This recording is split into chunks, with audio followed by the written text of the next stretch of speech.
Hey, thanks for joining us again. So we're going to talk today about setting a real clear goal statement for your project. In order to do that, we're going to use this model for improvement as a good framework for us to prompt our thinking. So the first point of the model for improvement is, what are we trying to accomplish? Secondly, how will we know that whatever we change is an improvement? And lastly, what changes can we make in order to result in an improvement? We're going to address the first couple of items here in this conversation today.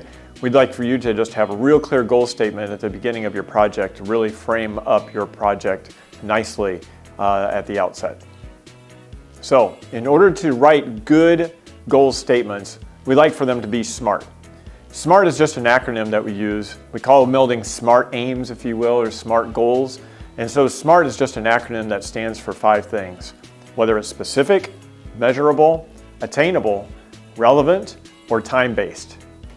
So specific means we'd really like to be clear. What is your goal or intent? And be concise and precise. We'd love for your goal to be very clear about one thing you're trying to accomplish. So for instance, if you wanted to decrease falls in your department, you'd say, we're going to decrease falls, and you'd be specific about the falls that you're talking about. Are you talking about falls with injury? Are you talking about all falls?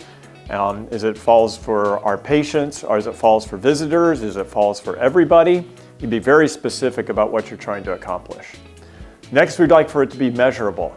You have to have some way of measuring, and you have to think deeply about whether you have the appropriate measurements in order to obtain a determination of whether things are improving on your goal or not. So measurable means I would start your project goal statement with increase or decreasing and go from there. So find a way to think about your measurement and say, for instance, falls. If I'm going to decrease overall falls for my department, you'd be very clear about the measurement that's going to be. Is it going to be falls as a rate of 5 per month? Is it going to be falls per week? Is it going to be a percent of patient days? Be real clear about the measurement that you're trying to accomplish. Thirdly, we'd like to make sure it's attainable. So now think in terms of, if I have a goal that has a statement about what I'm trying to measure and it's very specific, think now, is this actually attainable? Do I actually have any barriers that are potentially going to keep me from actually obtaining that particular measurement? So in case of falls, you'd say, hey, if I have falls with injury, or if I'm trying to interface with all falls and take an impact on them, do I have any barriers to keeping me from achieving those that decrease in falls?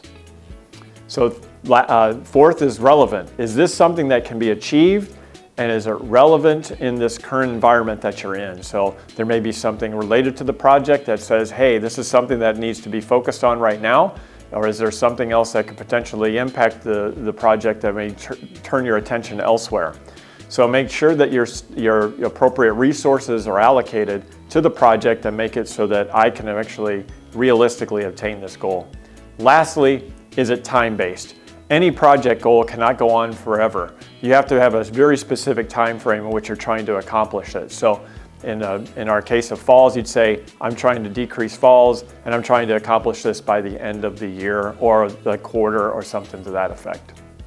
Okay, once you've thought through all these things, you're now ready to write your goal statement. So you would like to start with, again, increase or decrease, whatever your outcome is, from a baseline to whatever that future state measurement is, and whatever time frame you're talking about, and then subsequently what population is being impacted.